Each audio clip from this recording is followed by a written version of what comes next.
வணக்கம் மக்களே, welcome to the venture show. இன்னைக்கு ஷோ நம்ம பார்க்க போகிறது கலியுகம் 2064 அப்படின்ற ஒரு தமிழ் மூவியோட ரிவ்யூ.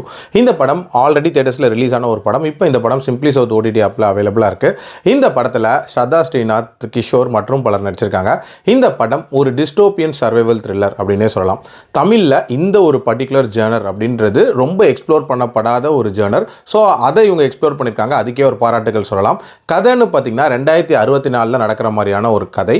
அதுவும் வேர்ல்டு வார் 3 முடிவில் இந்த உலகமே ஒரு விதமான அழிவை நோக்கி போயிட்டு இருக்கு.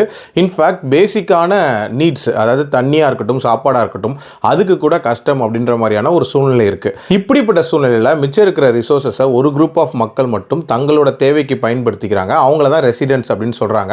அவங்க மற்றவங்க யாரையுமே கிட்ட சேர்த்துக்கிறது இல்லை. அந்த ரிமைனிங் மக்களுக்காக போராடக்கூடிய ஒரு கிளர்ச்சி படை தான் லிபரேட்டர்ஸ் அப்படின்ற ஒரு குரூப். ஸோ இப்படிப்பட்ட ஒரு செட்டப்ல திடீர்னு இந்த ரெசிடென்ட்டை சேர்ந்த ஒரு பையன் எதிர்பாராம இந்த லிபரேட்டர்ஸோட சைடு மாட்டிக்கிறான்.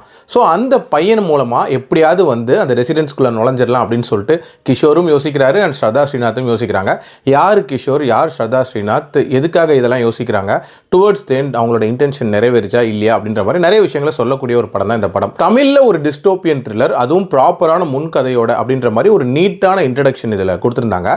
அதுக்கப்புறமே பார்த்தீங்கன்னா அந்த ரெசிடென்ட்ஸ், லிபரேட்டர்ஸ் அப்படின்ற மாதிரி அந்த பிரிவுகளை பிரித்து அவங்களுக்குள்ள என்ன மாதிரியான பிரச்சனை ஓடிட்டு இருக்கு அப்படின்ற மாதிரி ரொம்ப நீட்டாக அந்த ஆம்பியன்ஸையுமே செட் பண்ணியிருந்தாங்க. இதுக்கப்புறம் அந்த பவருக்காக நடக்கக்கூடிய ஸ்ட்ரகிள் தான் இதில் காட்ட போகிறாங்க அப்படின்னு எதிர்பார்த்துட்டு இருக்கும்போது டக்குன்னு ஒரு காம்பேக்டான இடத்துக்குள்ளே போகிறாங்க. அதுதான் சேஃப் ஹவுஸ்.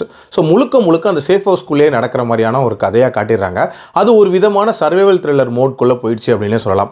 அந்த சர்வைவல் த்ரில்லர் மோடையாவது பெரிய லெவலில் இன்ட்ரெஸ்டிங்காக காட்டியிருக்காங்களா அப்படின்னு கேட்டிங்கன்னா அதுவும் பெரிய லெவலில் இன்ட்ரெஸ்டிங்காக இல்லை. ரொம்ப ரேண்டமாக நிறைய காட்சிகள் நடக்குது அண்ட் ரொம்ப கன்ஃபியூஸ்டாக நிறைய விஷயங்களை சொல்லியிருந்தாங்க அப்படின்னே சொல்லலாம். பட் கிளைமேக்ஸை முடித்த விதம் ஒரு மாதிரி ஓப்பன் எண்டட் கிளைமேக்ஸ் தான் முடிச்சிருப்பாங்க. அது எனக்கு ஒர்க் அவுட் ஆயிருந்துச்சு அப்படின்னே சொல்லலாம். ஒரு கம்ப்ளீட் டிஸ்டோபியன் த்ரில்லரை எதிர்பார்த்திருக்கும் போது ஒரு சர்வைவல் மோட்குள்ளே போயிட்டு அதையும் ரொம்ப சுமாராக கன்வே பண்ண ஒரு படம் தான். கண்டிப்பாக பெட்டராக பண்ணியிருக்கலாம்.